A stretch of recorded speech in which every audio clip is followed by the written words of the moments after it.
घी का दिया लगाइए अगर चालीसा का पाठ कर रहे हो हनुमान जी का। और बहुत ज्यादा संकट है, बहुत ज्यादा परेशानी है, तो हनुमान चालीसा का पाठ करो तो तिल्ली के तेल का दिया लगाओ। काली तिल के तेल का दिया, तिल का तेल का दिया हनुमान जी के सामने आसन बिछाकर, बहुत तकलीफ है तो 3 पाठ प्रतिदिन करो। और एक आसन से जितने समय, 9 बजे अगर आप बैठते हो पाठ करने तो 9 बजे ही बैठना है। 11 दिन तक प्रतिदिन 3 पाठ रोज करो। एक पानी का लोटा, कलश, तांबे का जल अर्थात तांबे का लोटा हो, स्टील का लोटा हो, तुम्हारे पास जो कलश हो उसमें जल भरकर, एक सिक्का उसमें पटक कर, एक लौंग पटक कर प्लेट से ढक कर रख दो और प्रतिदिन बस टाइम पर बैठकर पाठ करो। 11 दिन पूर्ण होंगे, जिस कामना से आपने पाठ करा है बस वो सिक्का, वो लौंग कलश में से निकाल लो, जल का आचमन करो और जिस काम के लिए करा है वो जल उस प्रयोग में ले लो। उस प्रयोग, किसी से बात करने जाना है तो वो जल पी कर जाइए, कोई से हाथ मिलाना है तो वो सिक्का, वो लौंग अपने हाथ में रखिए, अपने साथ रखिए। कई लोग कहते हैं हम तो बहुत दिनों से हनुमान चालीसा पढ़ रहे हैं, हम बहुत समय से राम रक्षा स्तोत्र का पाठ कर रहे हैं, हम बहुत समय से ये कर, अरे तो उसको नियम से तो करो। हनुमान चालीसा का प्रागट्य केवल एक दिल से की गई स्तुति, हनुमान जी महाराज की स्तुति, राम जी महाराज की स्तुति तुलसीदास जी ने केवल दिल से करी थी, केवल मन से। और ये नहीं कहते कि हनुमान चालीसा पढ़ोगे तभी भगवान, नहीं नहीं, आप दिल से अगर भगवान को पुकार लीजिए, आप दिल से पुकारो उसको, वो आएगा।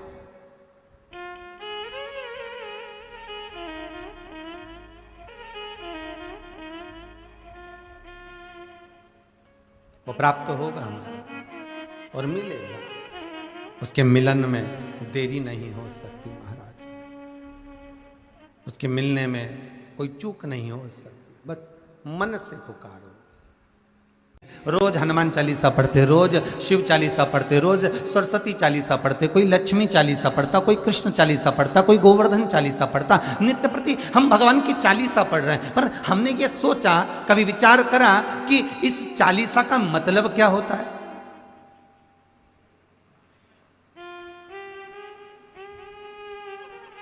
बोलो रे भाई, चालीसा का मतलब क्या है? केवल 40 श्लोक, 40 लाइनें जो संतों ने लिख दी, जो तुलसीदास जी ने लिख दी, बस वो 40 लाइन, उसका मतलब चालीसा हो गया? आस्था चैनल के माध्यम से जितने घर बैठकर कथा सुन रहे हो, फेसबुक यूट्यूब पर जितने लोग कथा को ऑनलाइन श्रवण कर रहे हैं, चालीसा का मतलब क्या है?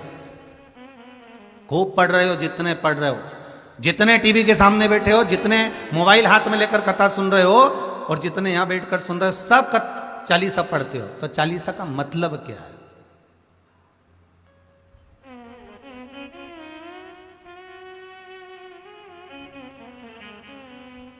सबसे पहली चालीसा किसने रची थी? महाराज, सबसे पहली चालीसा।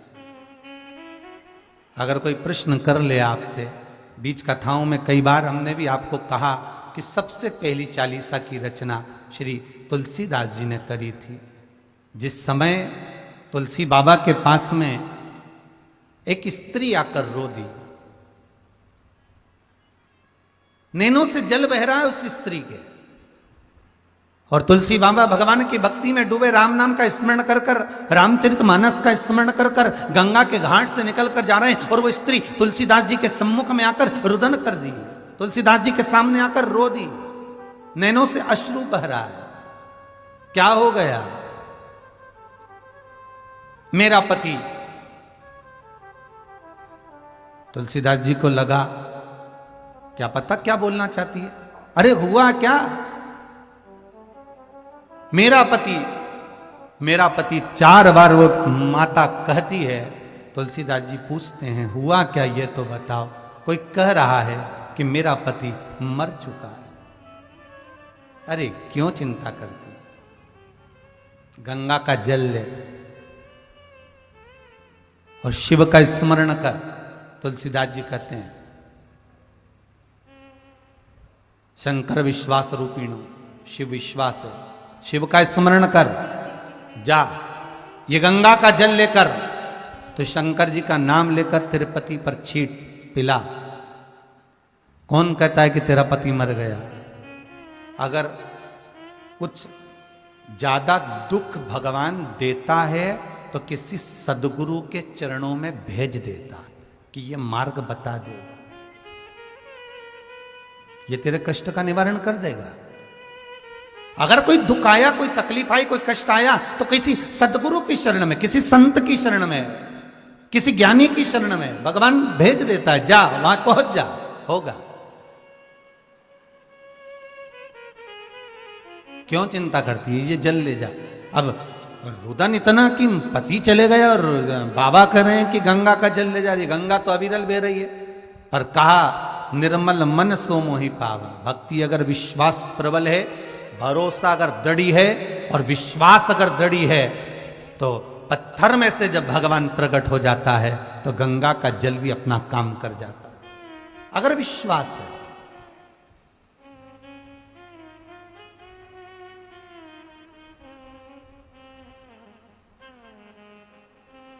सुबह जबलपुर की एक माता जी आई थी, शायद चली गई, दिख नहीं रही है।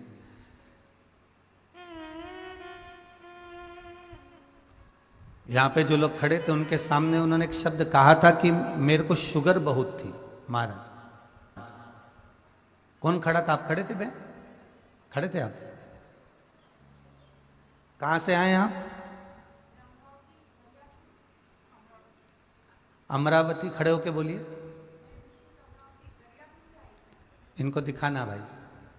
अमरावती दरियापुर से आए। क्या बोल रही थी वो? जबलपुर से आई थी वो।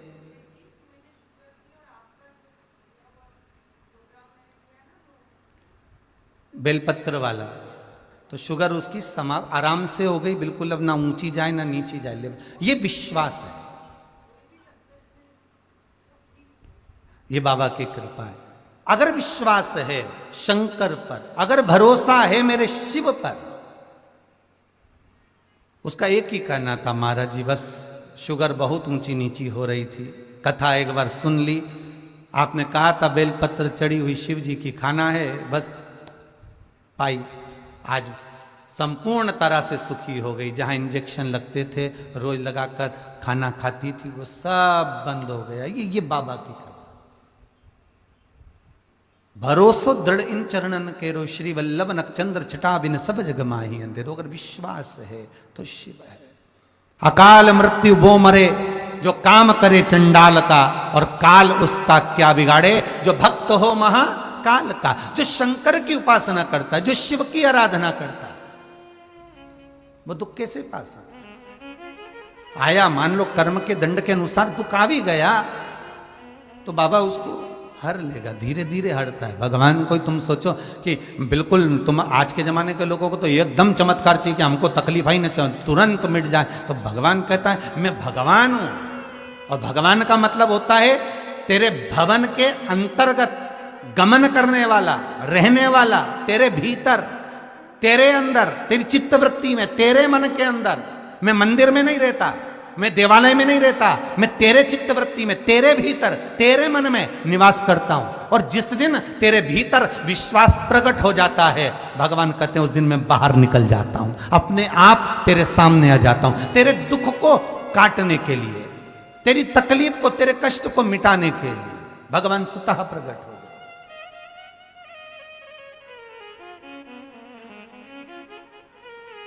जब राम जी महाराज ने सेतु बनाने की विचार करा, कब करा? जब राम जी महाराज पूर्ण तरह से, मेरे रामचंद्र भगवान समुद्र से विनती कर लिए, हनुमान जी से बोल लिए, सबको कह दिए, सारी तरह से जब श्री राम जी महाराज देख लिए कि अब ये काम नहीं हो सकता, तब मेरे राम जी ने विचार कर लिया अब कोई राह दिखा सकता है तो वो शंकर दिखा सकता है। तो लंका में चढ़ाई करने से पहले, सेतु बांधने से पहले भगवान शंकर की स्थापना कर दी, शिवलिंग की प्राण प्रतिष्ठा कर दी, शंकर के शिवलिंग को विराजमान कर कर पूजन कर दी कि हे भोलेनाथ, अब मार्ग कोई नहीं बता सकता, आप बता सकते हो, अब आप प्रकट होइए। और जब इस मन से, इस चित्त से, इस वृत्ति से विश्वास जब प्रकट होता है तो वो एक बिंदु के रूप में प्रकट होता है। वो सामने मेरा शिव आ गया और सामने जब भगवान शंकर आए और शिव जी ने कह दिया आपने सेतु बांधना तैयारी करो, आप चिंता ना करो,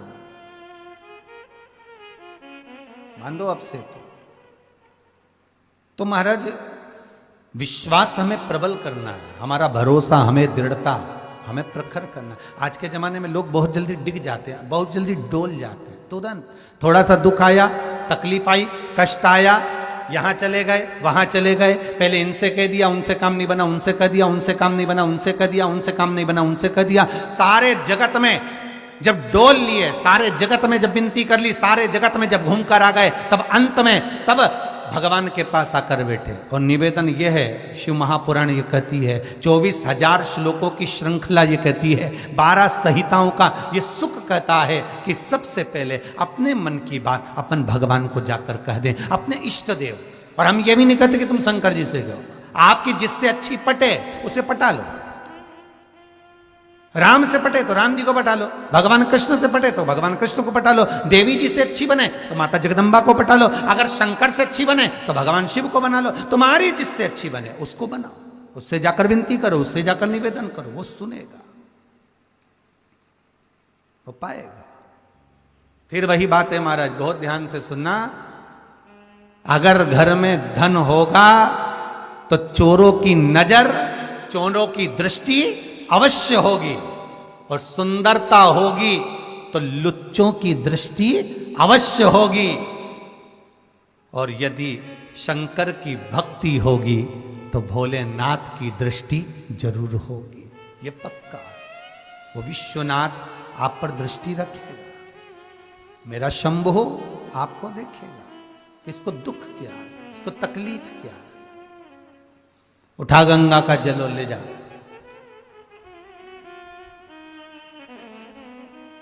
उठा गंगा का जल, स्त्री कहती है तुलसीदास जी के सामने, सबसे पहली चालीसा की रचना तुलसी बाबा करें, इधर देखिएगा कथा पर।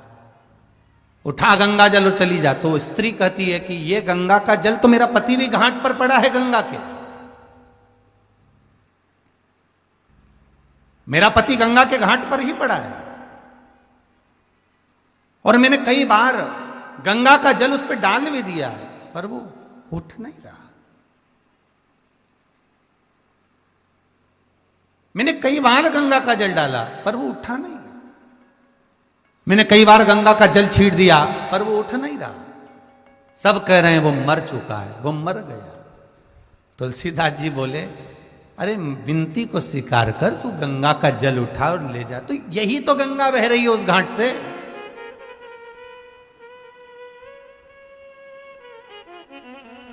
यही तो गंगा बह रही है। महाराज बहुत बहुत अंतर है, बहुत ध्यान देना। जब तक विवाह नहीं होता ढेरों लड़कियां देखी जाती है, जब तक विवाह नहीं होता ढेरों लड़के देखे जाते हैं, पर जिस समय पर विवाह हो जाता है लड़की न अन्य लड़के को देखती है, न अन्य लड़का किसी अन्य लड़की को देखता है। किसी लड़की को संबंध बन गया, पति पत्नी का संबंध हो गया। उसी तरह गंगा तो अविरल बह रही है, पर किसी सदगुरु ने, किसी संत ने अगर कह दिया कि तू गंगा का जल ले जा, मतलब अब यह संबंध पक्का हो गया।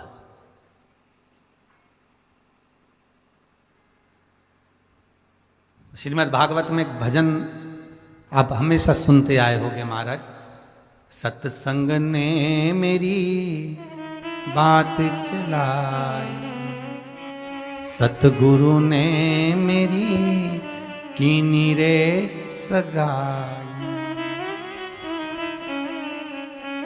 गुरु को बुला के मेरे फेर डलवा दो, और मुझे मेरे कान्हा की दुल्हन बना दो।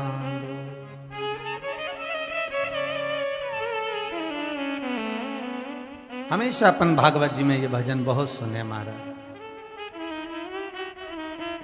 कि जब गुरु सदगुरु कोई संत एक बार भावर डलवा देता है, बस वो संबंध फिर पक्का हो गया। अभी तक गंगा बह रही है, तूने गंगा का जल उठाकर डाला भी, पर पति जीवित नहीं हुआ। तुलसीदास जी कह रहे हैं गंगा ले जा, तो फिर स्त्री फिर बोली मैंने कई बार डाल दिया पर जीवित ही नहीं हो रहा।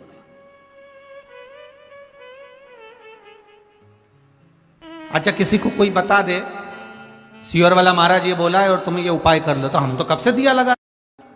सब कह रहे हैं वो मर चुका है, वो मर गया। तुलसीदास जी बोले अरे विनती को स्वीकार कर, तू गंगा का जल उठा और ले जा। तो यही तो गंगा बह रही है उस घाट से।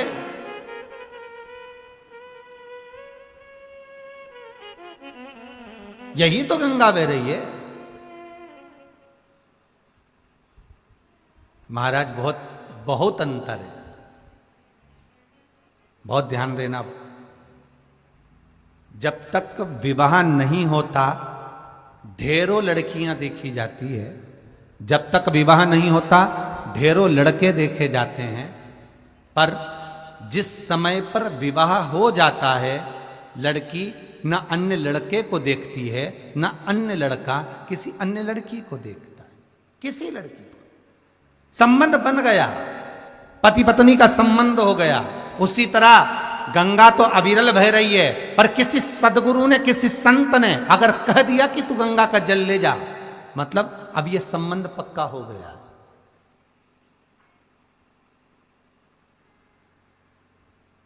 श्रीमद् भागवत में एक भजन आप हमेशा सुनते आए होंगे महाराज। सत्संग ने मेरी बात चलाई, सतगुरु ने मेरी कीनी रे सगाई। गुरु को बुला के मेरे फेर डलवा दो और मुझे मेरे कान्हा की दुल्हन बना दो।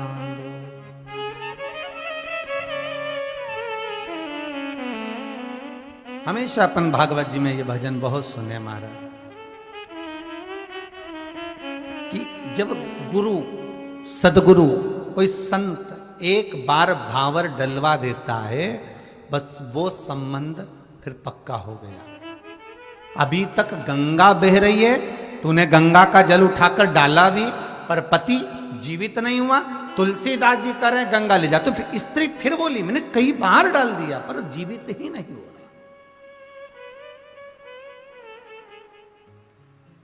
अच्छा, किसी को कोई बता दे सियोर वाला महाराज ये बोला है और तुम ये उपाय कर लो, तो हम तो कब से दिया लगा रहे हैं परिंदे के पास, हम तो कब से मंदिर जा रहे हैं, हम तो शंकर जी के मंदिर कब से जा रहे हैं, पर अभी तक तो फायदा ही नहीं हुआ। हम तो कब से कर रहे हैं और तुम तो अब बता रही हो, हमने तो कितनी बार कर लिया। अब बताया ना, अब जा।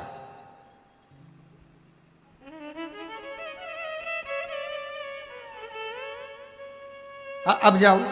अरे गुरु जी हमने तो पशुपति व्रत कर लिया, हमने तो ये, तो एक बार फिर कर, जा अभी जा कर, चालू कर जरा पशुपति व्रत।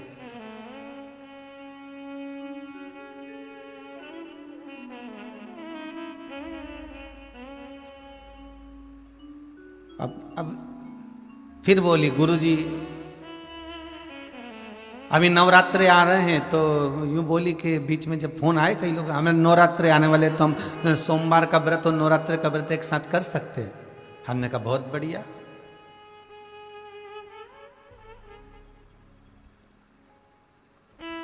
अब भगवान से आशा लगा के बैठिए कि भगवान मेरी सुन ले, और भगवान को ही चूना लगाने के चक्कर में बैठी है कि दोनों व्रत एक साथ करके दोनों को ही काम हो जावे। तो भगवान कभी इस व्रत से राजी हो गया या इस व्रत से राजी हो गया।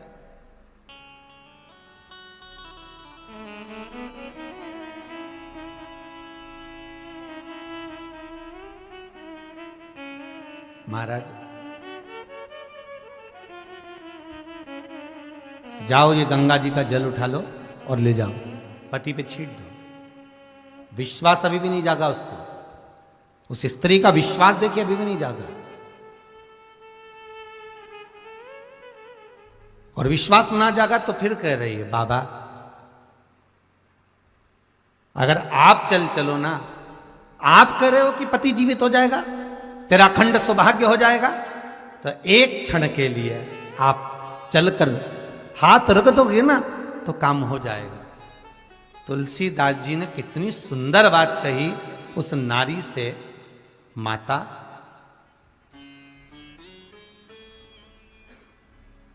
जब तुम गुरु के वचन पर विश्वास नहीं कर पा रहे हो तो गुरु पहुंच भी गया तो क्या विश्वास रहेगा।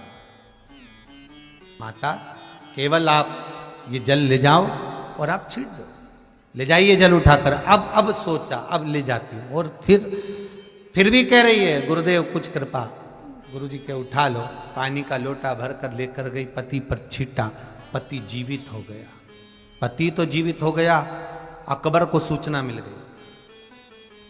और अकबर को सूचना मिली कि एक संत ऐसा है कि मरे हुए को भी जिंदा कर देता है। अकबर ने कहा बुलाओ उसको। हमारे राज्य में, हमारे क्षेत्र में ऐसा संत कि मरे हुए को जिंदा कर दे तो वो तो हमारे पास रहना चाहिए। मान लो हम कभी मर गए तो हमारी पत्नी उससे कह के हमें जिंदा तो करा देगी। बुलाओ जरा संत को। तुलसीदास जी आए अकबर के यहां। महाराज, अकबर ने कहा हमने तुम्हारा बहुत नाम सुन रखा है। जी महाराज, तुम मरे हुए को जिंदा कर देते हो। तुलसीदास जी बोले तो कोई हो सकता है क्या कि मरे हुए को जिंदा कर दे कोई? नहीं, घाट पे एक महिला आई और उसका पति मर चुका था और तुमने जिंदा कर दिया। अरे तुलसीदास जी कहे महाराज ये तो व्यर्थ की बात है। वो तो बेचारी रोती हुई आई थी, मैं गंगा का स्नान कर आ रहा था, हाथ में गंगा जल था मेरे पास में, बाजू में रामचरितमानस थी, भगवान राम का नाम लेते हुए आ रहा था। अब उसको रोता हुआ देखकर मैंने कहा काहे को चिंता करती, तेरा पति जीवित हो जाएगा, बस इतना कहा। और वो पानी लेकर चली गई और छीट दिया, जीवित तो गए। हो सकता है उसकी श्वास कहीं अड़ गई होगी और उसने पानी पिलाया और बच गई होगा। महाराज मेरा कोई भाव नहीं, पूरे नगर में बात हो रही है कि आप मरे हुए को जिंदा कर देते हो। प्रैक्टिकल करवा, एक मुर्दा लेके आ, मुर्दा रख दिया। तुलसीदास जी का इसको जीवित करो। तुलसीदास जी बोले ये तो कभी हो ही नहीं सकता, मरे हुए को कौन जिंदा करे? नहीं, जिंदा तो करना पड़ेगा, जीवित करो। अगर ये जिंदा नहीं हुआ तो तुम मरे। तुलसीदास जी के अच्छे फंसेदार। बताओ,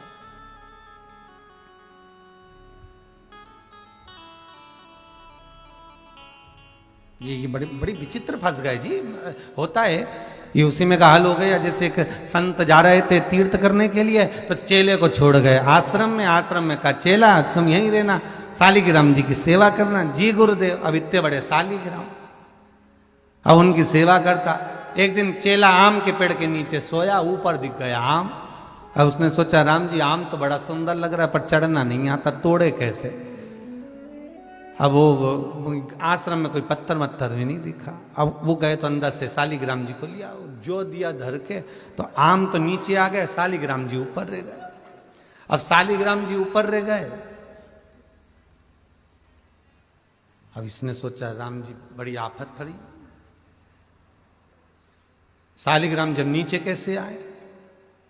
तो आम तो खा लिया, शालिग्राम जी ऊपर। ये आराम से 2-3 दिन बाद संत आ गए गुरुजी। गुरुजी ने कहा क्यों छोरा? चेला, हाँ जी गुरुजी। शालिग्राम जी कहाँ गए? चेला बोला गुरुजी रोज चंदन घिसते थे, उनको लगाते थे, वो घिसा हुआ तो बचोगे। 24 घंटे तुमको दिए हैं, 24 घंटे के बाद तुम मरोगे। अब इतने में एक शिष्य ने अकबर के द्वारपाल ने कह दिया चमत्कार क्या दिखाना है, तो कि इसको बंद कर दो। 24 घंटे में अगर ये तुलसीदास इस जेल से बाहर हो जाए तो समझ लो कि तुलसीदास भगत है, और नहीं तो ये ढोंगी है। कर दो, बंद कर दिया कारागार में। तुलसीदास जी मन में सोचे अब भगवान को इतनी सी बात के लिए क्या परेशान करना। फिर भी मन नहीं माना। तब सबसे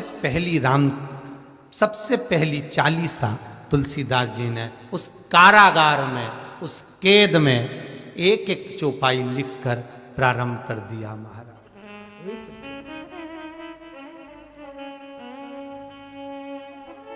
एक ही श्री गुरु चरण सरोज रज,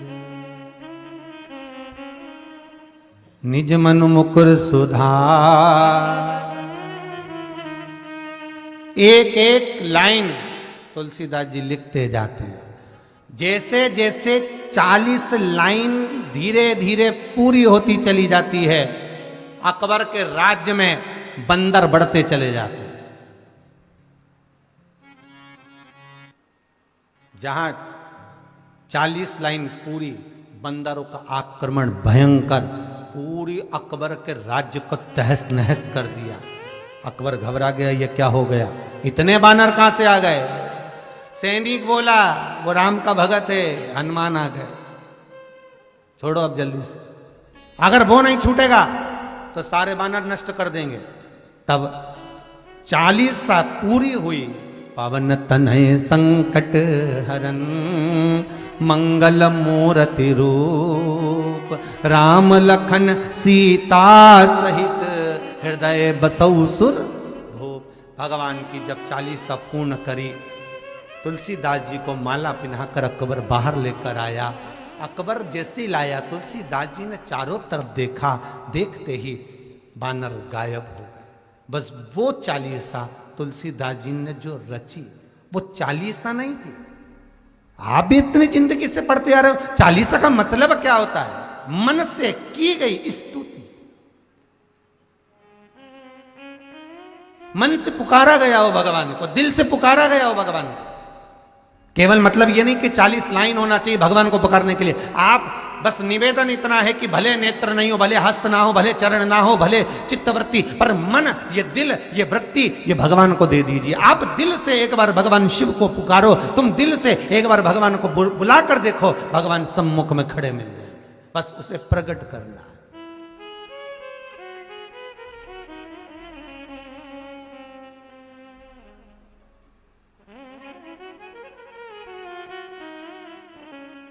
खूब मथो, दूध को दही बन गया, दही का मक्खन, मक्खन का घी बन गया, और वो घी निर्मल भाव को प्रकट कर दिया। देखो कीमत बढ़ी है अपने आप। दूध की कीमत कितनी है, 40 रुपया किलो, ठीक है। दही बन गया, हो गया 60 रुपया किलो। 60 से फिर मक्खन बन गया महाराज, हो गया 100 रुपया किलो। 100 से फिर मक्खन से घी बन गया महाराज, सीधी कीमत बढ़ गई 450 रुपये किलो। कितनी कीमत बढ़ी, बस मथना है उसको और कीमत बढ़ती चली जाएगी। जिस समय आप इस मन का, वृत्ति का, चित्त का मंथन करोगे भगवान के चरणों में बैठकर कि हे परमात्मा, और कई लोग तो ऐसे, उनका आज तक हनुमान चालीसा पढ़ना नहीं है, आज तक कोई चालीसा, चाहे गायत्री चालीसा हो, लक्ष्मी चालीसा हो, शिव चालीसा हो, पढ़ना ही नहीं आती। बस बैठ गए भगवान के सामने और पढ़ लिया आसन लगा के। नहीं नहीं नहीं, चालीसा पढ़ने का भी एक नियम है। अगर कोई लक्ष्य लेकर पढ़ रहे हो तो उसका एक नियम है। पूरी जिंदगी पढ़ते रहोगे तो भगवान की प्राप्ति नहीं है, पर लक्ष्य लेकर अगर पढ़ा है, आसन से जिस भगवान की चालीसा पढ़ रहे हो उसकी मूर्ति या उसका फोटो आपके सामने होना चाहिए। एक घी का दिया, अगर हनुमान चालीसा पढ़ रहे हो तो या तो घी का दिया जलाओ, वो भी गाय के घी का हो, भैंस के घी का मत जलाना। हनुमान जी कभी प्रकट नहीं होंगे भैंस के घी से।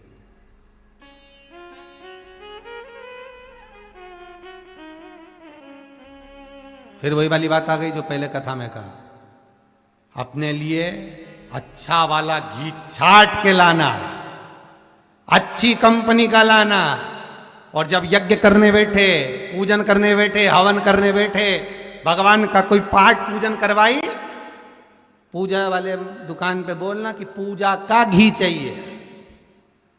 तो वो पूजा का सामान बेचने वाला भी तचतुर था, उसने पूजा का ही घी दिया।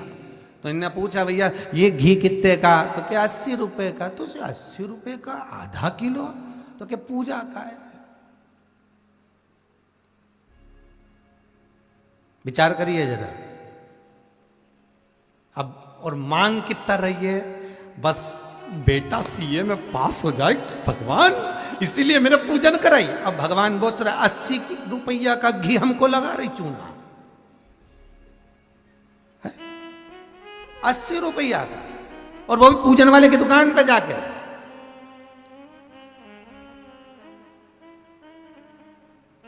अरे हमारे सीहोर में घनी पूजा की दुकान है, हम अब कई परिचित हैं, उनके यहाँ चले जाते हैं। हमने पूछा क्यों रे तुम्हारे यहाँ तो सारा अगरबत्ती रखी, धूप बत्ती रखी, दिया बत्ती रखी, सारी रखी, ये घी का पैकेट भी रखा है, उसमें नाम भी लिखा है, ये काय का घी असली है भगवान की पूजा। अरे गुरु जी कोई असली है, बस घी है, उस पर लिखा है शुद्ध घी। तो मैंने कहा शुद्ध घी तो लिखा है, पर ये कितने का है? 65 रुपए का डब्बा है। हमने कितने किलो का? आधा किलो का। हमने कहा वाह, काय के लिए होता है क्या? लोग लेके जाते हैं हवन पूजन के लिए। हमने भी सोचा वाह रे विश्वनाथ वाह, क्या के एक बंगला बना दो भोलेनाथ, क्या के सर्विस लग जाए भोलेनाथ, फिर के बहू को छोरा हो जाए भोलेनाथ।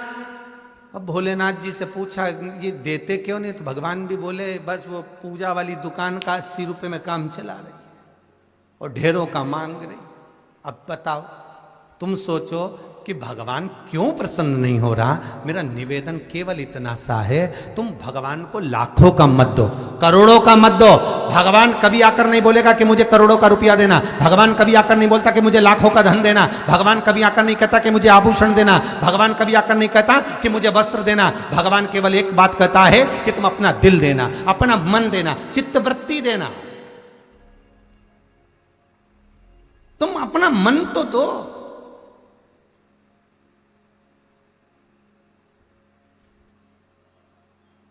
अपना भाव, अपना दिल, अपनी वृत्ति, अपना चित्त भगवान को दो। पर महाराज वही तो नहीं दे पाते। दिक्कत तो वही है ना, सबसे बड़ी बात, तकलीफ तो यही है।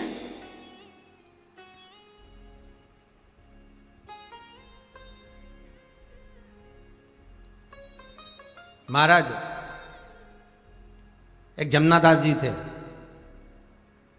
एक बार निकल के जा रहे थे, उनको बड़ा सुंदर डलिया में कमल का पुष्प दिखा।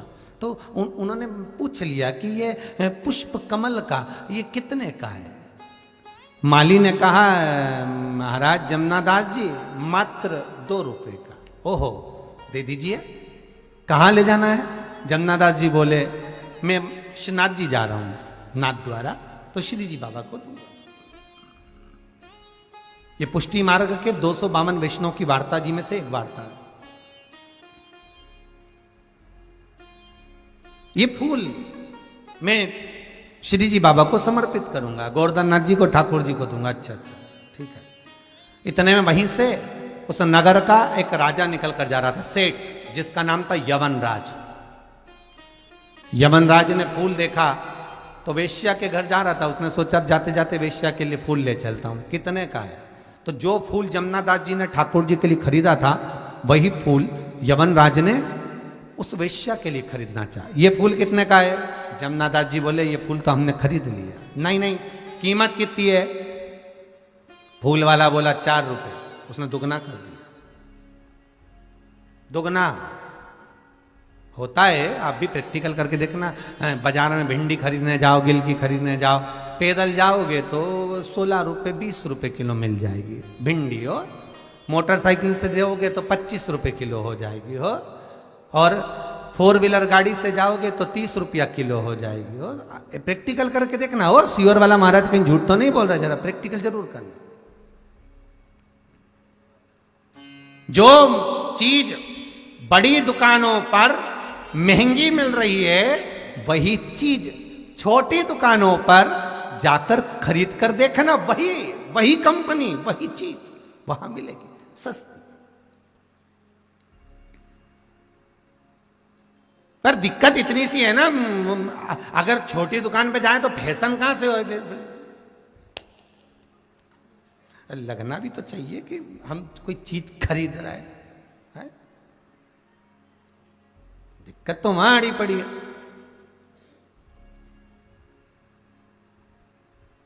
माँ फैशन भी ले, ट्राली भी ले, उसमें सामान रखता जाओ ट्राली में है। हमारे यहाँ तो सवेरे सवेरे ट्राली धके, इनके यहाँ तो रोज शॉपिंग मॉल में ट्राली धके, सब धर धुराए सो तो लेके तो फिर चले ना। महाराज माली ने कहा ये 4 रुपए का फूल है। यमनराज ने कहा ये फूल हमको दे दो। जमनादास जी बोलते हैं ये फूल तो मैंने ठाकुर जी को दे दिया। ये फूल मैंने ठाकुर जी को दे दिया, अब ये फूल मैं आपको नहीं दे सकता, अब ये ठाकुर जी को दे दिया गया। अरे तो फूल तो यही है, कहां दे दिया तूने? बस मन से दे दिया, उसके लिए खरीदा, उसको हो गया। फूल वाले ने फूल वापस ले लिया जमुना दास से। जब 4 रुपए में जा रहा, 2 रुपए का फूल तो कौन ना देगा, दे दिया यमनराज को। यमनराज 4 रुपए देने लगा तो जमुना दास जी ने कहा फूल की कीमत 8 रुपए में देता हूं, फूल मुझे दे। फूल जाएगा तब ये ठाकुर जी के चरणों में ही जाएगा। 2 रुपए का फूल 8 रुपए का हो गया।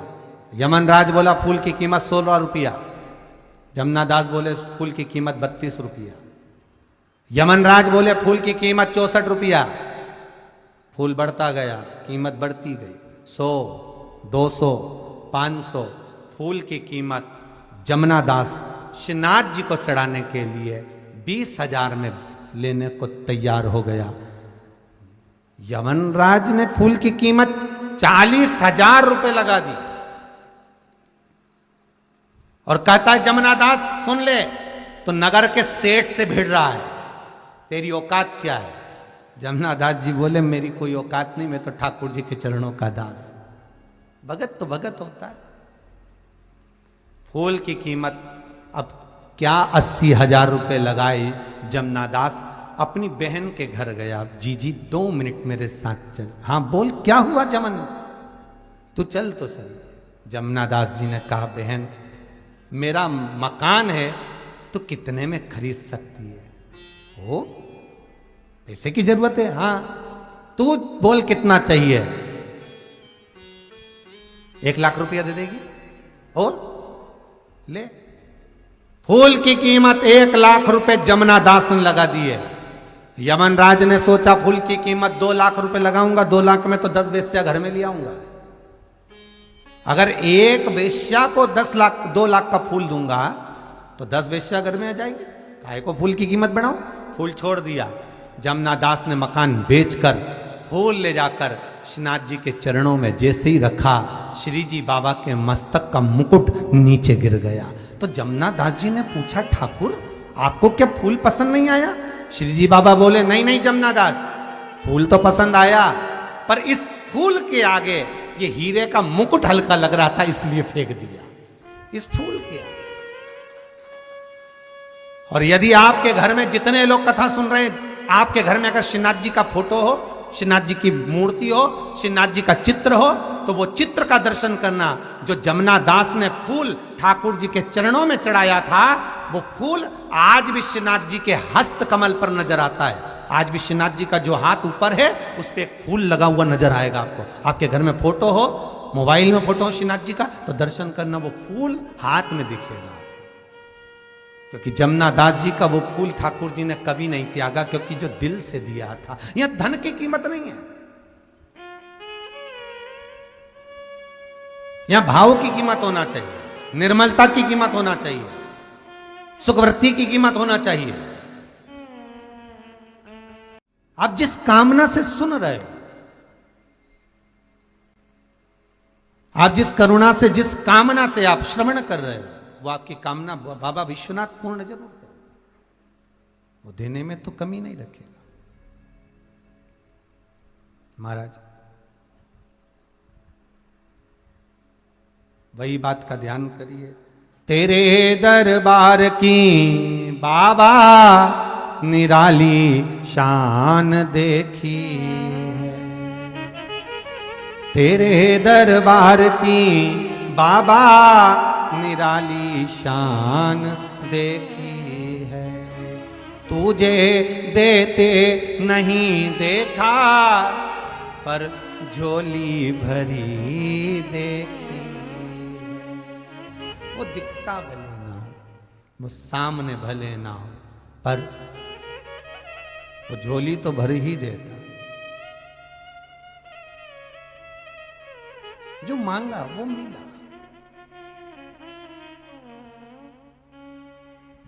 पूरे लॉकडाउन से आप लोग कथा सुन रहे हैं। जो जो जहां जहां बैठकर, देश विदेश में जितने लोग कथा फेसबुक यूट्यूब पर सुन रहे हैं, घर पर बैठकर सुन रहे हो, हृदय पर हाथ रखकर बोलना, और बन सके तो मैसेज भी करना।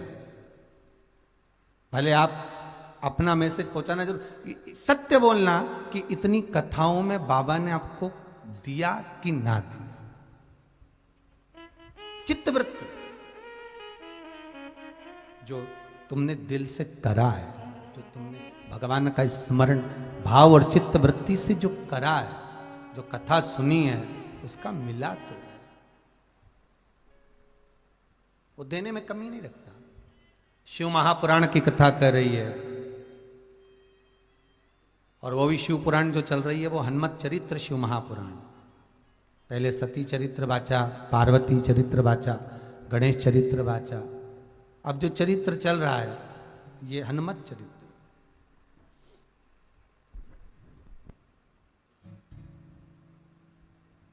तुलसी बाबा का बताया गया वो जल, दिया गया वो जल, एक मृत्यु के घाट पर उतरा हुआ व्यक्ति को जीवित कर सकता है। तो विश्वास रखिए, उस स्त्री में जो विश्वास जागा था वो आखिरी में जागा था, और अभी भी मौका है।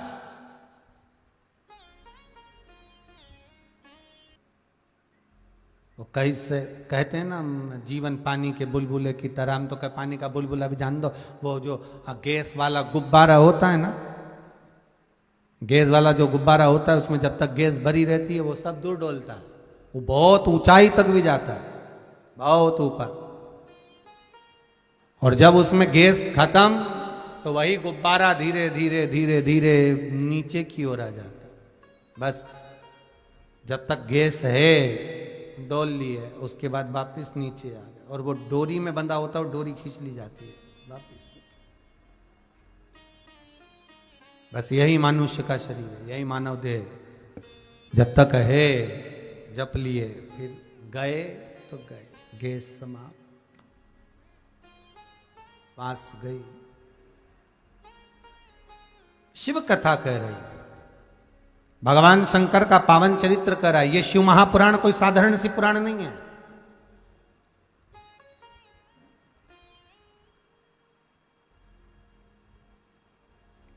भागवत अगर पितरों को तारती है तो शिव महापुराण पितर, आहूत और वासुक्य को तारती है। पितरों के 3 क्रम हैं। एक पित्र जो पूर्ण अवस्था लेकर चले गए और अवस्था लेकर गए हैं, पर जिनके भीतर अभिलाषाएं बहुत थी, वो पितर बन गए। आहूत जो माता के गर्भ में आने के बाद कुंवारी अवस्था में मर गए, चाहे जन्म लेकर मरे हो चाहे गर्भ के अंदर मरे हो, वो आहूत बन गए। और वासुक अर्थात बहुत कुछ करना चाहते थे, इस संसार में आकर बहुत कुछ करना चाहते थे, पर कोई गति ऐसी हुई, कोई एक्सीडेंट हो गया, कोई क्रम ऐसा हो गया, कोई बीमारी ऐसी लग गई कि मरना पड़ा, पर तड़प तड़प कर मरे, प्राण छूटे, पर बहुत दुख होकर, बहुत तकलीफ होकर। वो वासुक है।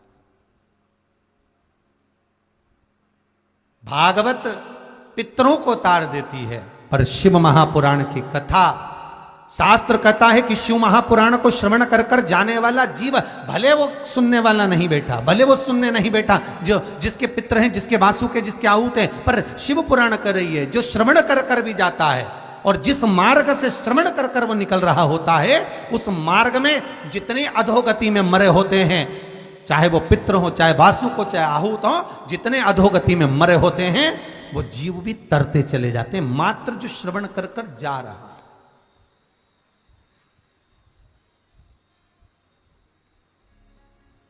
जो श्रवण कर कर निकल रहा है, उसको हजारों आसपास में ना जाने कितने कितने जीव है महाराज, हमें हमारी सूक्ष्म नेत्रों से दिखाई नहीं देता। अपन जहाँ बैठे हैं, चाहे कथा सुन रहे हो, चाहे हम कथा कर रहे हो, अपन जहाँ हैं आसपास में ना जाने कितने सूक्ष्म जीव हैं, आसपास में ना जाने करोड़ों करोड़ों जीव हमारे आसपास में भ्रमण कर रहे हैं,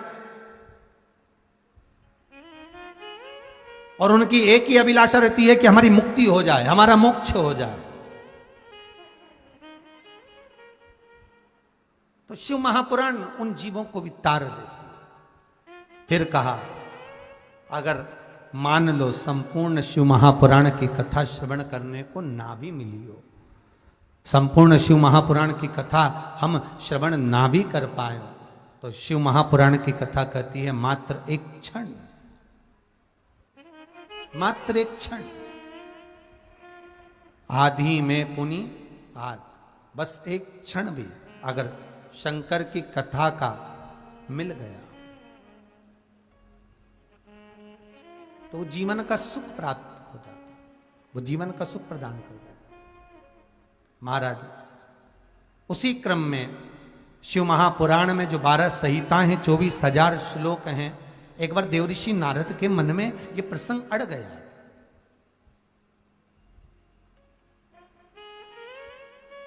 और देवऋषि नारद के मन में ये प्रसंग अड़ा तो एक बार उन्होंने सनकादि ऋषियों से भी ये प्रश्न किया था, महाराज हमारे मन का एक संशय है। क्या संशय? कि मृत्यु लोक में मनुष्य जन्म लेता है तो उसके जन्म लेना और जन्म लेने के बाद उसका प्राण त्यागना, ये किस क्रम में आता है? महाराज सनकादि बाबाओं ने उसको देवऋषि नारद को बहुत सुंदर समझाया। ए देवऋषि नारद, मृत्यु लोक में जो मनुष्य जन्म लेता है वो जन्म उसके पूर्व के किए हुए कर्म के अनुसार होता है, पूर्व में किए हुए कर्म के अनुसार। अगर आज कई व्यक्तियों का आपने देखा होगा, चौराहे पर 3 बच्ची चौराहे हो, चाहे अन्य चौराहे हो, रोड के किनारे लोग कोई भिक्षा मांगते हुए दिखते हैं, भीख मांगते हुए दिखते हैं। तो कई बार अपने के मन में ये प्रसंग तो आता होगा कि भगवान ने इनको कैसा पैदा करा, भगवान ने इनको कैसे जन्म दे दिया। तो कोई कभी विष्णु पुराण को स्मरण करो। विष्णु पुराण में स्पष्ट कहा गया, लक्ष्मी जी भगवान नारायण से पूछती हैं, हे नारायण कृपा करिए मुझे एक प्रश्न का उत्तर दीजिए, संसार में मैंने सबको लक्ष्मी प्रदान करी तो ये भिक्षुक कैसे हो गया?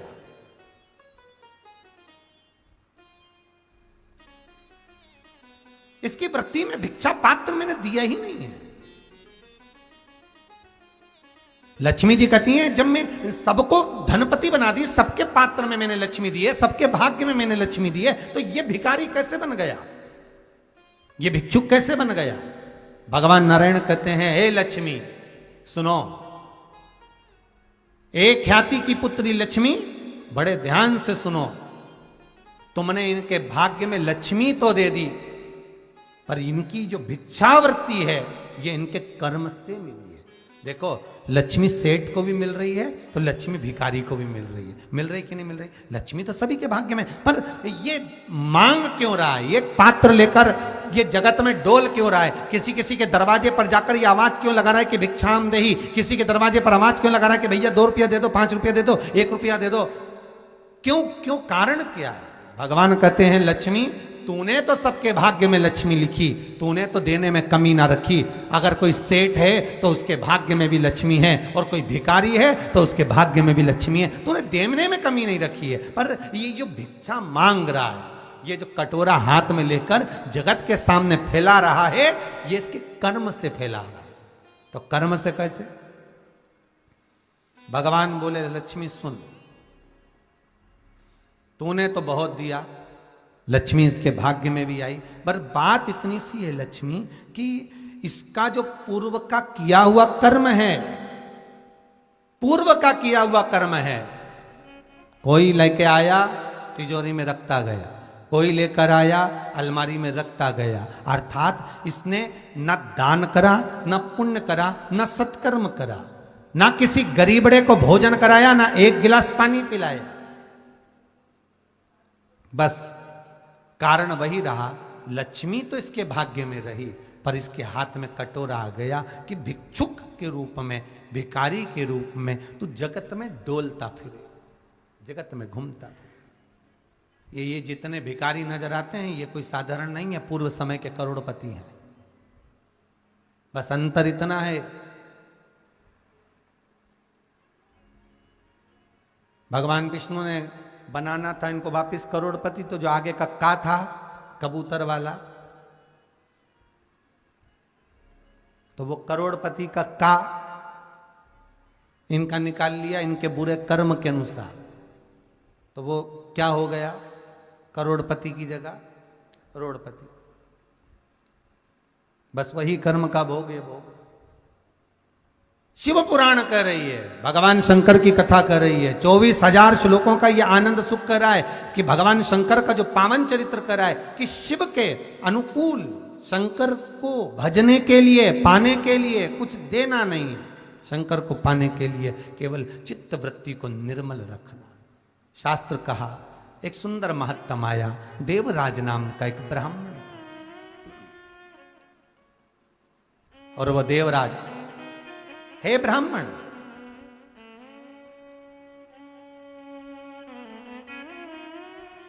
ब्राह्मण कुल में जन्मा है पर वृत्ति ठीक नहीं है,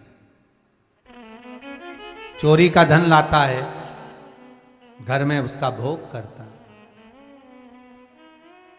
देखो भाई, शिव महापुराण में एक बात विद्येश्वर संहिता में बड़ी अच्छी लिखी है कि अगर अच्छा धन घर में आता है तो घर में जब अच्छा संपदा आती है, अच्छा धन आता है तो घर में अच्छा काम करा जाता है। देखो वही बात को फिर से लो तो कह सकते हैं कि जिसको मनुष्य चुनता है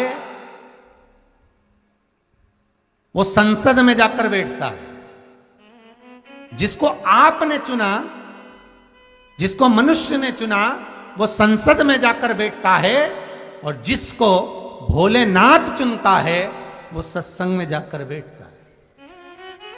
जिसको शिव चुनते हैं, क्योंकि सत्संग सबसे ज्यादा अगर किसी को प्रिय है तो शिव को प्रिय।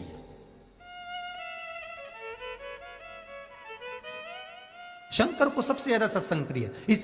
इसलिए राम जी महाराज जब गए, हनुमत चरित्र कथा, राम जी महाराज जब जाने लगे तो उन्होंने हनुमान जी से कहा कि तुम क्या चाहते हो? हनुमान जी बोले मेरे को जाना है, क्योंकि जहां राम वहां हनुमान। हनुमान जी जब कहने लगे कि मेरे को जाना है, तो राम जी महाराज बोले नहीं नहीं हनुमान, तुझे सबसे ज्यादा प्रिय क्या है? तो क्या राम?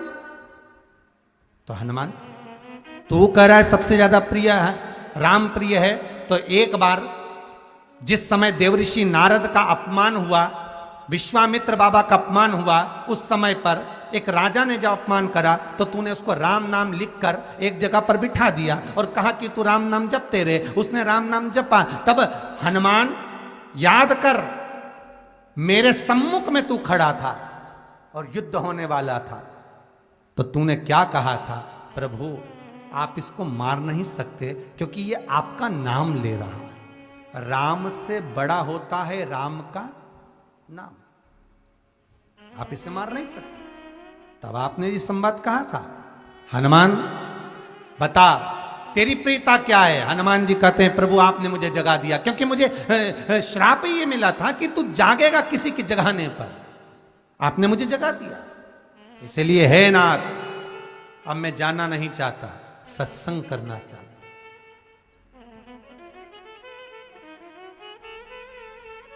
श्री राम जी का चरित्र है। अब मैं सत्संग करूंगा, भजन करूंगा, नाम जाप करूंगा, पर राम जी जानते हैं हनुमान से कहा, हनुमान मेरा जाने का समय आ गया, मुझे तो जाना पड़ेगा ना। सीता पृथ्वी में चली गई, मुझे भी जाना है। मैं सरयू के जल में अपने प्राणों को त्यागूंगा, मानव का शरीर है, इसको त्यागना तो पड़ेगा ना हनुमान। हनुमान जी बोले तो त्याग दो, त्यागने में क्या दिक्कत है, त्यागो आप तो। पर दिक्कत एक बहुत बड़ी है। तो राम जी ने जैसे कहा दिक्कत बहुत बड़ी है, तो हनुमान जी पूछे ऐसी कौन सी दिक्कत है? हनुमान जी के शब्द सुने तो राम जी बोले, जब जिस समय पर तुम सूर्य को निगल गए थे, इंद्र को क्रोध आया था और इंद्र ने तुम पर वज्र का जब प्रहार करा था, जब वज्र का प्रहार इंद्र ने करा तब तुम्हारा नाम हनुमान हुआ। तब सारे देवी देवताओं ने तुम्हें वर प्रदान करा। उस जगह पर यमराज भी खड़ा था, तो यमराज ने तुम्हें वर दिया था कि जहां हनुमान होगा वहां यमराज नहीं होगा। अब दिक्कत यह है कि मुझे प्राण त्यागना है और तू मुझे 1 मिनट के लिए नहीं छोड़े, तो यमराज आएगा कैसे? दिक्कत वहां अड़ी पड़ी है।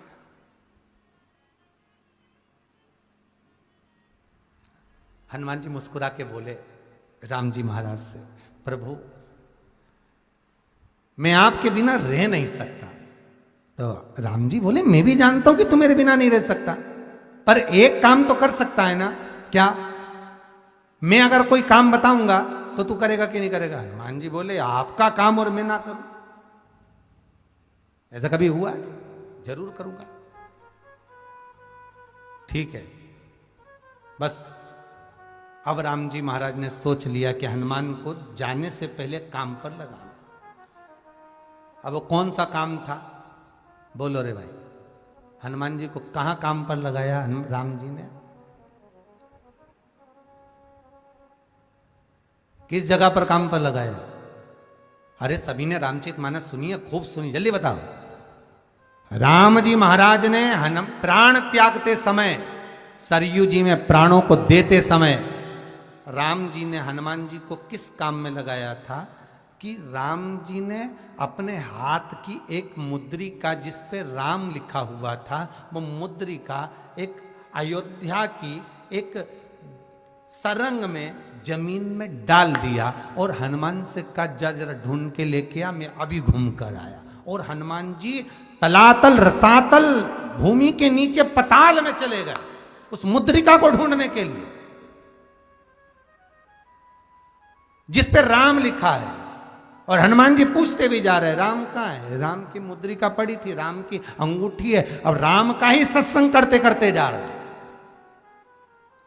और राम जी चले गए सरयू, क्योंकि हनुमान अगर होगा तो यमराज नहीं आ सकता। हनुमान को यहां से हटाना पड़ेगा, तब यमराज लेने के लिए आ सकता, तब यम आए। और क्योंकि यम अपने नियम को धारण करेगा, चाहे कृष्ण हो चाहे राम। वही बात फिर याद कर लीजिए, अच्छा कर्म करिए, कर्म का दंड तो भगवान को भी भोगना पड़ता है।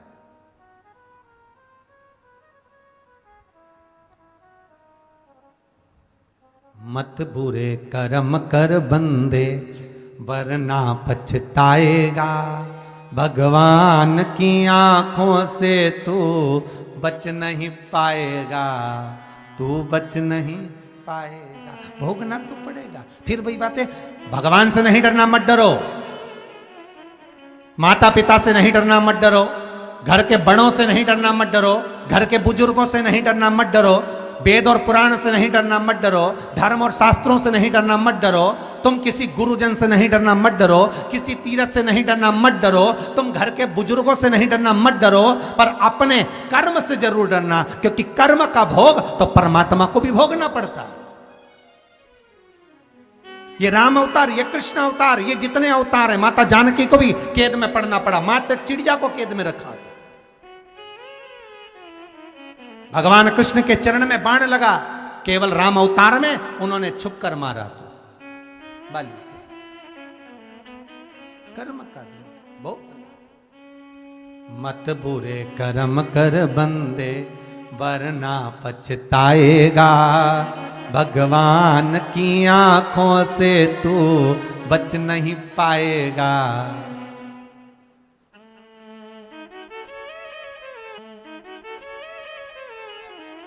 इस शरीर के अंदर एक सिम फिट करके भेजिए, शरीर के अंदर।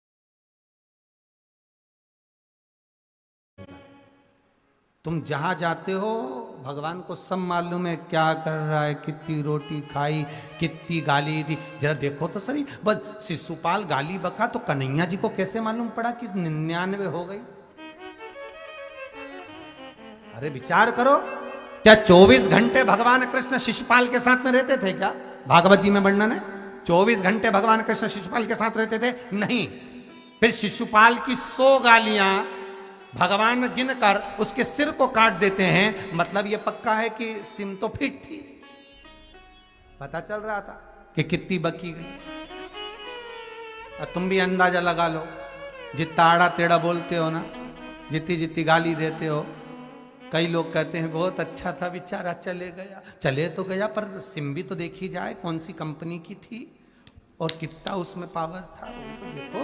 और गया तो भाई देखो, भले तुम किसी कंपनी की सिम चला रहे हो, पर डाटा तुम्हारे को दिया गया है, इतना एमबी का इतना अब खर्च हो जाएगा। और रात को तुम 12 बजे सोचो, 11 बजे सोचो कि अब तो बिल्कुल नेटवर्क ही काम नहीं करे, तो नेटवर्क तो अपनी जगह पे सही है, परंतु वो डाटा खत्म हो। वो भी तो देखो रे, ऐसे तुम तो सवेरे 7 बजे से व्हाट्सएप चला रही, यूट्यूब चलाया, फेसबुक चलाया, सवेरे से चला के बैठी है, और 9 बजे से, और शाम तक डाटा मतलब खत्म होगा कि नहीं होगा? खत्म।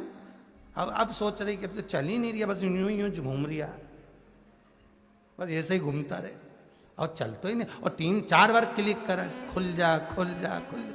भगवान बोले डाटा खत्म हो गया, अब कहाँ गया? सिम फिट करी,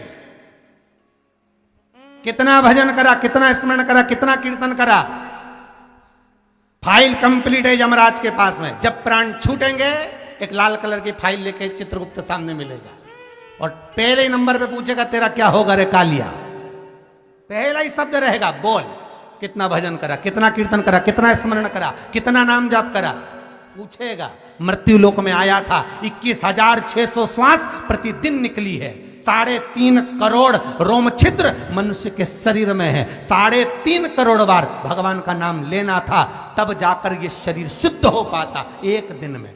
किसने लिया 3.5 करोड़ बार भगवान का नाम? 21,600 श्वास प्रतिदिन देता है, एक एक श्वास का हिसाब लेगा, ऊपर जाते ऐसा दोचेगा, ऐसा पाड़े की पूंछड़ी से बांध के ले जाएगा, और ऐसा मारता कूटता ले जाएगा, और चिल्लाते रहोगे। पत्नी केवल घर तक, परिवार के लोग शमशान तक, और शमशान के बाद तो अकेला ही जाएगा। फिर क्या होगा सोच ले, विचार कर। खूब एसी और डनलप का गद्दा, और वहां लकड़ी ऐसी चुभेगी, और परिवार के लोग आग लगा के ठंड में तो तापेंगे। ठंड में मुर्दा जले तो भी आफत है, वैसे समय मुर्दा जले तो लोग दूर बैठते हैं, ठंड में जले तो वहीं बैठते हैं, और बार बार कहते देखो जरा सिर पका कि नहीं पका, खोपड़िया फोड़ना रह गई, जरा देखो जरा। फिर कौन देखे? इसलिए अभी भी कुछ नहीं बिगड़ा।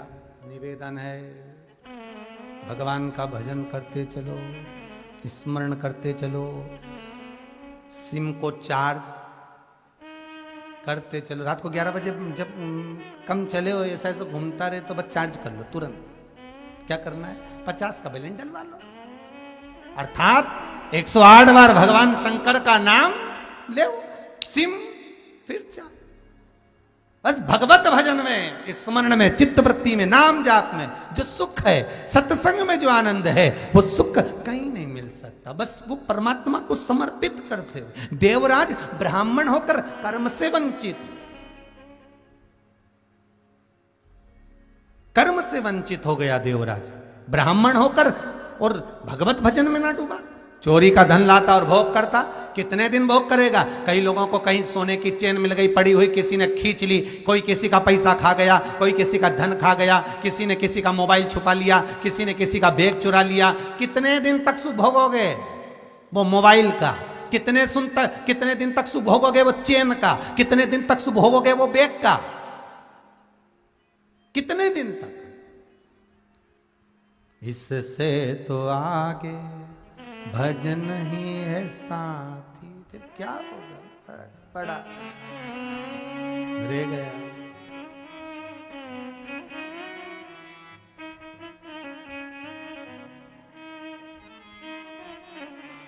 कितना पड़ा हुआ किसी का धन मिल जाए, जैसे ही उसका स्पर्श होता है, स्पर्श हुआ, बस उसी दिन से दुख चालू हो गया। किसी का नहीं चाहिए हमको। भगवान से कहना, भगवान हमें किसी का धन मत देना, हमें हमारे भाग्य का देना, मेरी किस्मत का देना, जो मेरी किस्मत में लिखा हो, और इतना देना कि जीवन में एक बार मैं भी शिव महापुराण की कथा करा सकूं। ऐसा देना।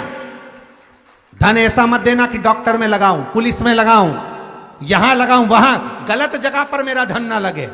धन ऐसा देना कि मैं भी एक बार शिव महापुराण की कथा करा सकूं।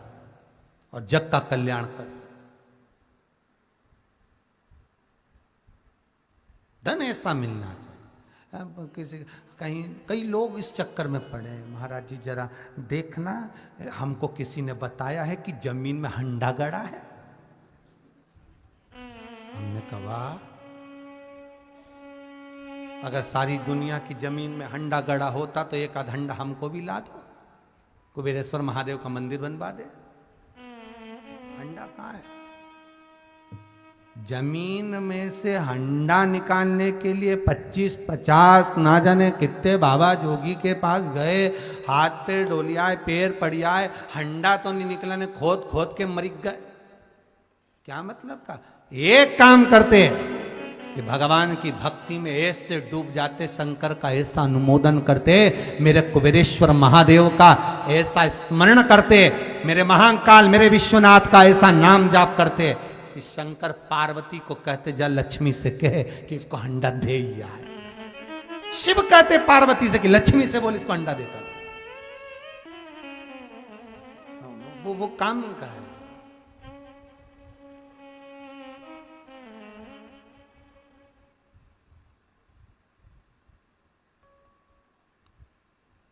एक जजमान के हम ठहरे थे, कहाँ की बात है रे? चंडीगढ़ की।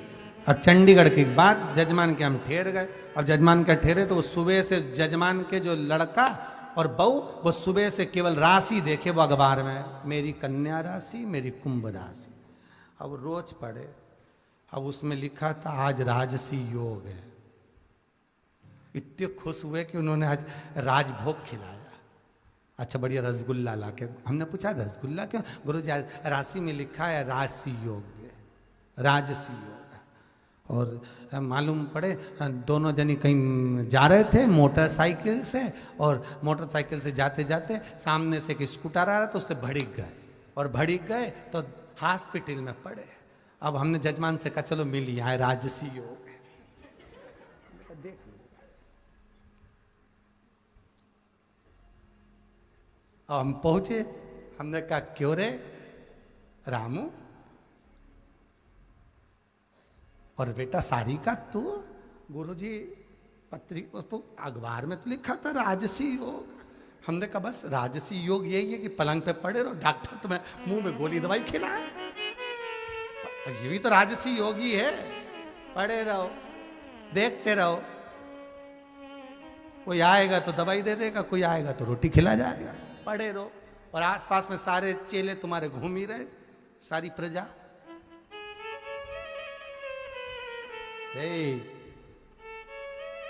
महाराज अखबार में रोज पढ़ने से भाग्य नहीं बदलेगा। भगवान का भजन कर कर, नाम स्मरण कर कर। हम तो ये भी कहते हैं कि तुम मंदिर नहीं जा सकते तो मत जाओ, तुम घंटों तक दिया लगाकर नहीं बैठ सकते मत बैठो, तुम तीर्थ नहीं जा सकते मत जाओ। पर निवेदन है किसी का दिल मत दुखाओ, किसी के चेहरे पर प्रसन्नता ला दो, मंदिर में दिया लगाने के बराबर होगा। कोई दुखी है बस उसके चेहरे पर थोड़ी सी प्रसन्नता ला कर दीजिए, महाराज मंदिर में अगरबत्ती लगाने के बराबर होगा। और आपको कुछ नहीं करना पड़ेगा, आपका खुद काम हो जाएगा। आप दूसरे को प्रसन्नता बांटो तो सुख दोगे तो सुख मिलेगा, दुख दोगे तो दुख मिलेगा। आज अगर बहू विचार कर ले कि मैं सास से अच्छा व्यवहार ना रखूं, सास को गाली दे, अपशब्द दे, तो दे, उसमें क्या दिक्कत है? दे, परंतु याद कर कर देना, तुम्हारी भी औलाद होगी। और अभी की बहुएं तो फिर भी ठीक आ रही हैं, बेचारी की साथ के चल रही हैं, पर आगे का ध्यान रखना, खजूर की चोटी वाली आएगी, आगे का सब ध्यान रखकर चलो। जैसा कर्म करोगे वैसा भोगना पड़ेगा, इसलिए अच्छा करते चलो। अभी से रात को वो गश्ती वाले चिल्लाते हैं जागते रहो, क्यों चिल्लाते हो? उसमें उनका कौन सा फायदा है? फायदा तुम्हारा है कि रात को जाग जाओगे तो चोर तुम्हारे घर में नहीं घुसेगा। दिन में कथाकार चिल्लाते हैं जागते रहो, अभी भी मौका है। भजन में लग जाओगे तो आगे जाकर धोखा नहीं खाओगे, और नहीं तो फिर तुम्हारी मर्जी है भैया। मन तुम्हारा, वृत्ति तुम्हारी, चित्त तुम्हारा। देवराज लाया धन भोग करा, लाया धन भोग करा, कितने दिन करेगा? एक दिन तो सामने आएगा ना। और देवराज ब्राह्मण होकर जो धन चोरी कर लाता था उसका भोग करता था। एक दिन शरीर में ताप पड़ गया, शिव के मंदिर में ठंड लगने के कारण, ताप पड़ने के कारण शिव मंदिर में छुप गया। छुपा, सर में बहुत दर्द हो रहा है, शरीर में बहुत कष्ट हो रहा है। और उसी शिव मंदिर में शिव महापुराण की कथा चल रही है। उसी शिव मंदिर में, उस शिव पुराण में से शिव पुराण का जो मूल मंत्र है, श्री शिवाय नमस्तुभ्यम, जैसे भागवत का मूल मंत्र है ओम नमो भगवते वासुदेवा, उसी तरह शिव महापुराण का मूल मंत्र श्री शिवाय नमस्तुभ्यम। बस इस मंत्र को उसने ध्यान में ले लिया। भले चोर था पर मंत्र ना था।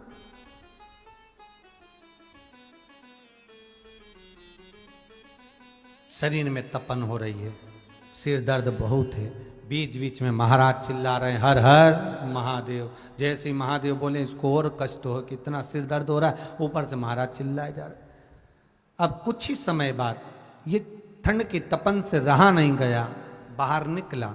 निकलते ही मंदिर से कुछ ही दूर गया था और प्राण इसके छूट गए, अंतिम श्वास। मनुष्य का जब जन्म होता है, गरुण पुराण कहती है, स्कंद पुराण कहती है, भविष्य पुराण कहती है, नर्मदा पुराण कहती है, पद्म पुराण कहती है।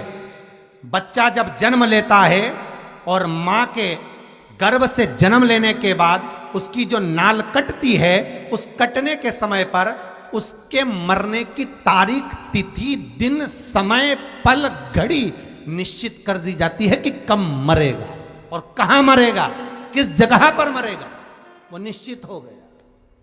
अब सिर पे केवल एक कुल्हाड़ी लटकी हुई है। तुम कहीं पे भी जाओगे सिर पे वो तलवार लटकी रहती है, कभी भी प्राण छूट सकते।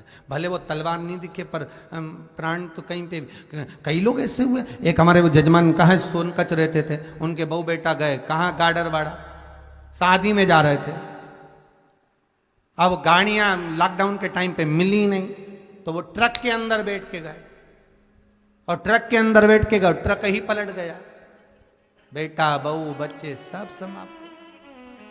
कहां लिखी थी, कहां से कहां जाकर कहां प्राणों को त्यागना था, वहां तक मृत्यु लेकर जाती है। दिन, घड़ी, पल, समय, स्थान निश्चित है कि कहां प्राण छूटेंगे। भले 7 तालों में बंद हो जाओ। राजा परीक्षित का चरित्र कहता है, जन्मेजय ने कांच का महल बनवाया था, तो वो तक्षक नाग कहां से जाता। परीक्षित को भूख लगी, खबर करवाई भूख लग रही है, तो कहा खाने का सामान मत लेकर जाओ, हो सकता है फल फूल में, मिठाई में कुछ चला जाए, कोई जहर मिलाकर ले जाए। नहीं है तो अनार बुलवाया, अनार का रस निकलवाया, कपड़े में छनवाया, छान कर गिलास में भरवाया। जिस गिलास में वो अनार का जूस जा रहा था, रस जा रहा था, उस गिलास के नीचे पेंदी थी, उस पेंदी में तक्षक नाग चिपक कर चला गया। मृत्यु निश्चित है, वो आना है, उसे कोई नहीं टाल सकता। जन्म, मरण और परण, ये 3 निश्चित है मेरे शंकर के हाथ में।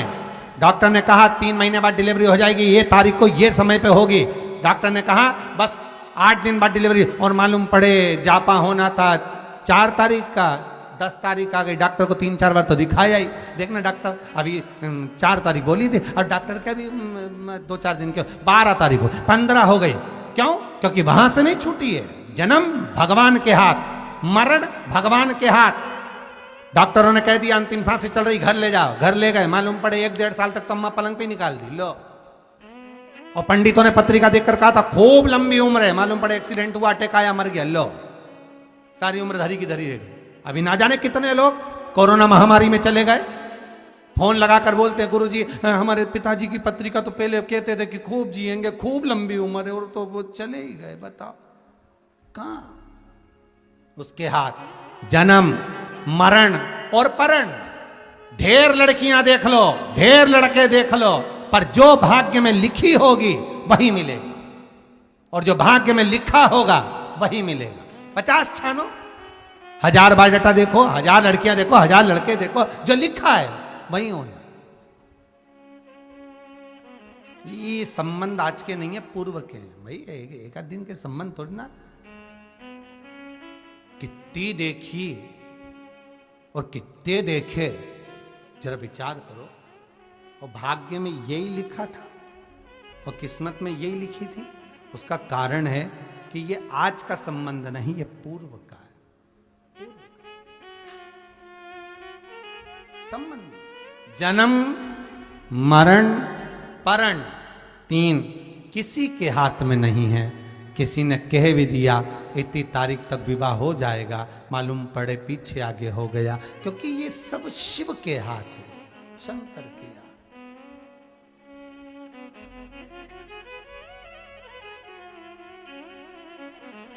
शिव जैसा कौन?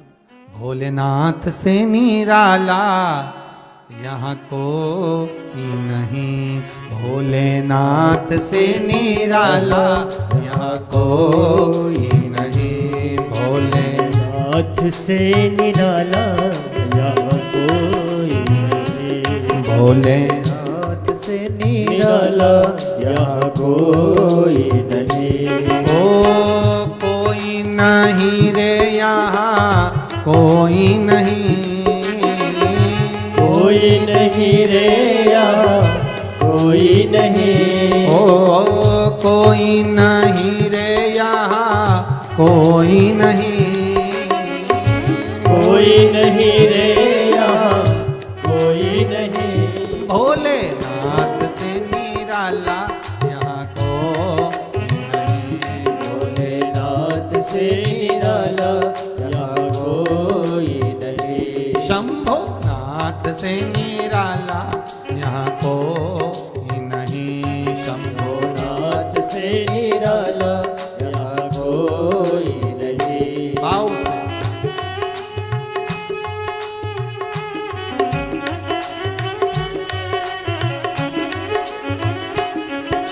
शिव का डमरू डम डम बोले, अगम निगम के भेद ये खोले। शिव का डमरू डम डम बोले, अगम निगम के भेद ये खोले। शिव का डमरू डम डम बोले, अगम निगम के भेद ये खोले। शिव का डमरू डम डम बोले, अगम निगम के भेद। ऐसा डमरू बजाने वाला कोई नहीं, ऐसा डमरू बजाने वाला कोई नहीं, ऐसा डमरू बजाने वाला कोई नहीं, ऐसा डमरू बजाने वाला कोई नहीं। भोलेनाथ से निराला यहाँ कोई नहीं, भोलेनाथ से निराला यहाँ कोई नहीं। शंभोनाथ से निराला यहाँ कोई नहीं, शंभोनाथ से निराला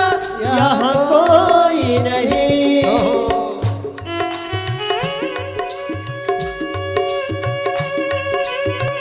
ओ काया जब जब कर्मठ बदले, पाप चमकते अगले पिछले। काया जब जब करवट बदले, पाप चमकते अगले पिछले। काया जब जब करवट बदले, पाप चमकते अगले पिछले। काया जब जब करवट बदले, पाप चमकते अगले। ऐसा जोग जगाने वाला कोई नहीं, ऐसा जोग जगाने वाला कोई नहीं, ऐसा जोग जगाने वाला कोई नहीं, ऐसा जोग जगाने वाला कोई नहीं।